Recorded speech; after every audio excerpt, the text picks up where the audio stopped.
Good morning, everybody. Welcome to the Game Plan. My name is Gareth Soloway, Chief Market Strategist here at VerifiedInvesting.com. Of course, what we're going to do today is focus on the charts. No BS, just charts. What are the probabilities telling us about the markets, crypto, commodities, and individual stocks? Where are the trades today? So we're going to dive right in. Before I do that, quickly, the GDP numbers did come out. They came out at 3% growth. So again, that's pretty solid, ahead of the 2.5% expectation or forecast. But it's important to remember that these GDP numbers are a little skewed because of the tariffs and trade wars. So because of imports and exports and people rushing to import before tariffs, it really kind of skewed these numbers a little bit. So the best thing to do is take the negative 0.5% from the first quarter and average it with the second quarter. That probably gives us a good general sense of where the economy is, which is still growing, albeit a little bit slower. All right, so into the charts we go. The S&P futures this morning are trading fractionally higher. If we take a look at where we closed yesterday, we closed really right here on the S&P. So again, you can see we are still net positive, but it's very minimal, not a lot of price action going on here. All right, so again, we'll keep an eye on this and see where it goes. All right, overall, if we look at the daily chart, let's flip over to the S&P 500. Yesterday was another example, and I warned about this yesterday, guys. You can't say I haven't been giving you a little bit of a heads up that we're into a lot of resistance, and the markets are showing signs of weakness. What we saw here, guys, last Friday, check that. Friday, we had one last up day. Monday, we opened higher on good news, the European trade deal, and we closed flat. Tuesday, we opened higher, even making a new all-time high, and we closed down significantly. All right, listen, I have traded again for 26 years, since 1999.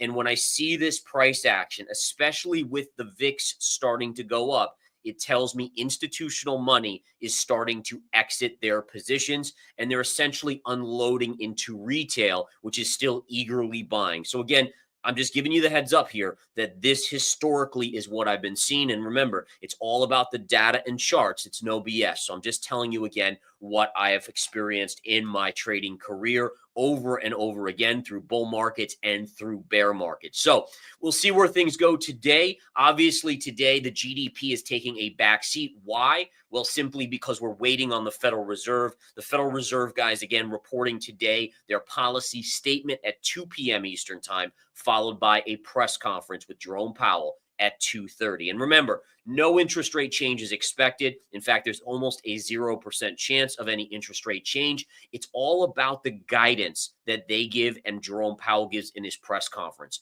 Right now, the markets are pricing in a rate cut in September, which is the next meeting. The question is, will they deviate? Will they make the market realize that the economy is still doing pretty well? There's no reason to cut. Or are they going to kind of bow to Trump essentially and cut rates and kind of go with that September cut? We will find out today. Chances are we'll be looking at that Fed Watch tool tomorrow and deciding what the market is telling us at that point. All right. So again, S&P 500, we see again the lower trend lines. We're still hovering here. We have this bigger parallel channel going back to the low of October 2023 through the recent high right here. And that again is giving us a major wall of resistance right here with a nice sell-off yesterday of about 19 points on the S&P. Taking a look at the dollar is screaming higher. I did tell you guys yesterday, and I went over this quite acutely, is that for the first time yesterday, we made a higher high on the dollar in quite some time. So when you look at trends, right? Trends, you have a high or a high here or even a high here, right? High, lower high, lower high, lower high, lower high, lower high. And even here was lower than here, right? This is lower than the high there. Yesterday, we made a higher high. We talked about how that is a change in trend in the US dollar, right? Doesn't matter what I think or feel about the dollar eventually slowly going lower. I still think that's the case longer term. But in the near term, the bias has now gone to a stronger dollar. Now, you still will get pullbacks. But the interesting thing now is that if we confirm above this zone, this will then become support and a floor in the near term. Now, again, well, let's see where we close today on the US dollar with the Federal Reserve giving their interest rate policy. The dollar will likely go wacky right around 2 to 2:30 p.m. So let's monitor that into the end of the day and see where we go. But either way, a higher high is now a slightly bullish signal on the US dollar. The 10-year yield had a big fall yesterday. It is rebounding a little bit today. Today is a day where, again, interest rate policy may cause a major move up. Could we possibly go up here? Could we break this lower trend line on the 10-year? Obviously, you're looking at that rate decision or lack thereof and commentary as the key catalyst for the next big move in rates outside of that wedge pattern. STX is a chip company. STX, again, reporting earnings yesterday after the bell. Like so many chip companies, if you go to the daily chart, look at this daily run. All right. And again, I've kind of, hopefully made an impression on you guys to understand that when you have a vertical move of 147% with only minimal pullbacks along the way, that even if a company reports stellar numbers, the odds favor a pullback, a profit-taking setup. Now, it doesn't mean it's going back to the lows. It just means it needs a break. It needs a little pullback of consolidation, and that's what we're seeing today. The one thing I would just note is this pattern on STX is bearish. Notice how the vertical move was consistent here, and then you had kind of it pulls back from let's say fifth gear down to fourth gear, and notice how slowly it comes back to these highs.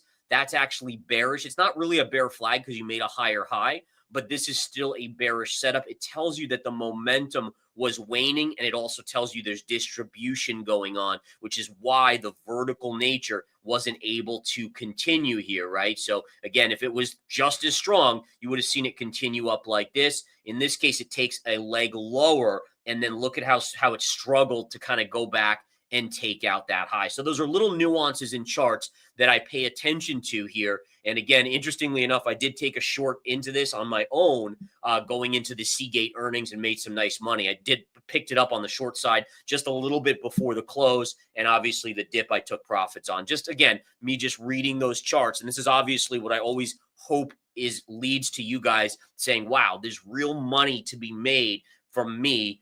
Even though I'm not an institution, even though I'm not a millionaire or a zillionaire, I can still make significant money by looking at the charts and trading them in a short-term basis, right? Listen, if you buy and hold on the markets longer term, 20, 30, 40 years, you should do very well. That's one way to do it. I've found that I can make a lot more money by looking at the charts and letting them tell me on a shorter-term basis about where to buy and where to short, where to sell, where to cover, etc. All right. Couple other charts I want to go over today, guys. Garmin is one of my favorites for a short today. Again, Garmin, guys, a shorting opportunity. Now, this is gapping up a little bit on earnings. Yesterday, it closed at 239. It's trading at 243. You might say, wow, it's up on earnings. But remember, we've been seeing more and more how these stocks open higher after big runs and then they reverse. Right? We even saw it with Boeing yesterday. In fact, if we look at Boeing, remember Boeing was up on earnings initially. And if we look at this, look at this. So I actually, in the game plan yesterday, and you guys can always go back and look, these are all there recorded for all of history to see.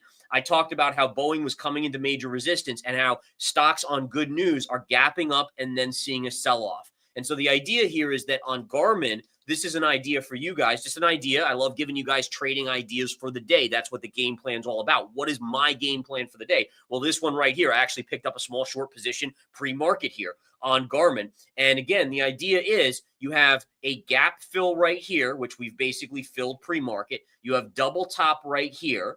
The stock has gone up from a level of right here on April 7th. So we're up about 41%. And if you look at pre-market, we're really up about 43%. Look at the vertical nature. And again, my guess, and again, this is an educated guess on technical analysis, is that we'll open, maybe we'll push up to 246, 250, but ultimately I would expect a pullback to, let's say, 235, maybe as low as 230 on these earnings in the coming days. Wingstop, great move up. Look at this move on earnings, guys.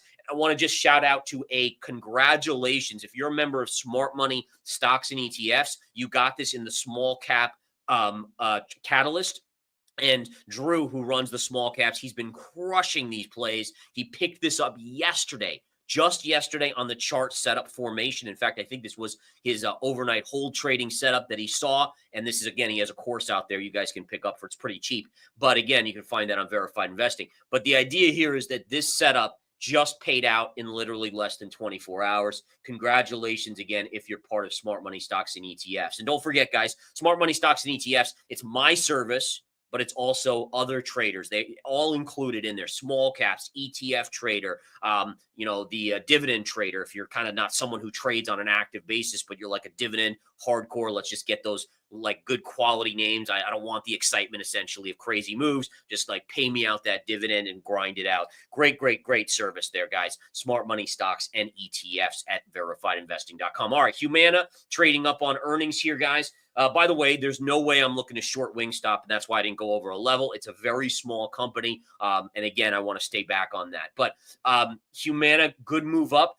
The reason I'm highlighting this, there's no real trading levels yet, in all fairness, because it's been beaten down. So if we look at this, it's been beaten down like crazy. By the way, look at these former support levels that I had on the chart here. If we just reach this one over, look at what we just hit recently there, and that's a bottoming tail. If you're a technician of the charts, if you look in a textbook, you're going to find that as a reversal bullish signal. The stock again gapping up, but if you look here, right, I mean, it's not even close to shortable levels yet. It's been beaten down like so many of the insurers. UNH yesterday had earnings. That thing got crushed on earnings, another healthcare provider. And so again, good job for Humana for kind of bucking the trend of a lot of these healthcare stocks out there. All right, a couple other things to go over here. Number one, AMD. AMD did not put in a topping tail yesterday, but it is into major resistance. I would be looking for a drop on AMD in the coming days. 1, 2, 3, 4, 5, 6. So that's a 6 count. It's getting close to a time count, something I teach in the Winning Trader series. And again, ultimately, again, lots of resistance here. I would expect a pullback. AMD has had an epic run. The valuation of AMD is now basically, from a PE standpoint, essentially where NVIDIA is. So they're essentially priced the same, even though obviously their stock prices are pretty similar as well at this point. Obviously, market caps are a mile apart at this point. Meta reports earnings, guys. Meta reports earnings after the bell. I'm going to go over Meta and Microsoft now because, again, those are going to be big players after the bell today. Take a look right here. Shoulder, head, shoulder. Now, it has not triggered, so in all fairness, you can't jump the gun here. All right, again, the trigger is if it breaks this line, but it is a bearish pattern, and it is coming off double top. So let's see what happens. We know Meta's been poaching a lot of great AI talent. That's great for them longer term, but the question is, how much money are they spending? And again, remember, Meta has a history of saying, hey, we're going to up our amount of CapEx, right, our spending to try to do better. And then the market has sometimes actually punished the stock because of that. And I just heard, again, they hired another top talent they poached another talent from Apple. At some point, by the way, they're doing this, by the way, from a lot of these big cap companies. I do wonder if there's ever going to be a backlash where these other companies start to purposely kind of say, you know what, you're going to do that from us, then we're not going to try to help you in any regard. Just kind of a thought on my own basis there. But again, if we break here, your estimated move to the downside, again, you can do a measured move here, classic TA of the measurement of a head and shoulder. A break point would bring us down to about 630, 635. That would be your short-term downside. On the offset, if on earnings it rallies and takes out the high of the head at 748, essentially, then it would negate the head and shoulders, and that would be off the table. There would be no more bearish pattern there. Microsoft, let's look at that real quick. Microsoft continues to hammer here. In all essence, this should fall on earnings. And the reason I say that is because, again, if you look at this trend line, and again, listen, it doesn't guarantee anything. I want to be clear on that, right? There's no guarantees in life. There's no guarantees in trading. But every time we've hit this line, we've had a pretty significant multi-month pullback. And so I would generally assume that we're into this level again. We would see a pullback here on the chart. So again, something just to kind of keep an eye on that front. I would be bearish going into earnings on Microsoft. Now, one that I'm bullish on is Qualcomm. Qualcomm, guys, take a look at this. So it's a chip company. Maybe it's not as sexy as AMD or NVIDIA, but it's still a chip company. And if we look at this, look at where the stock is trading. It is 43% off the all-time high from a year ago. So again, number one, it's not extended like Seagate Technologies is. In addition, look at this trend line here. there was a breakout. So see this trend line? All right, 1, 2, 3. And on the fourth, it broke out. It retraced, and now it's gone into this kind of consolidation phase on the charts. And so again, we look at this and we say, okay, right here down to here, it's been consolidating. I would generally be bullish going into earnings on Qualcomm, looking for a pop, although I do think upside's probably limited to about 176 to 177. But again, I like the chart. Again, remember on earnings, folks, and this is really important, earnings you can either be very right on or very wrong on, right? So again, Qualcomm, if it doesn't perform, this thing has downside to like 140. So, I mean, there is a lot of risk there to it, but I do like the setup here. And you guys know I'm not shy about putting myself out on the line because, again, I'm just relaying what the chart probabilities are. It's up to the chart probabilities to see if it actually happens or not.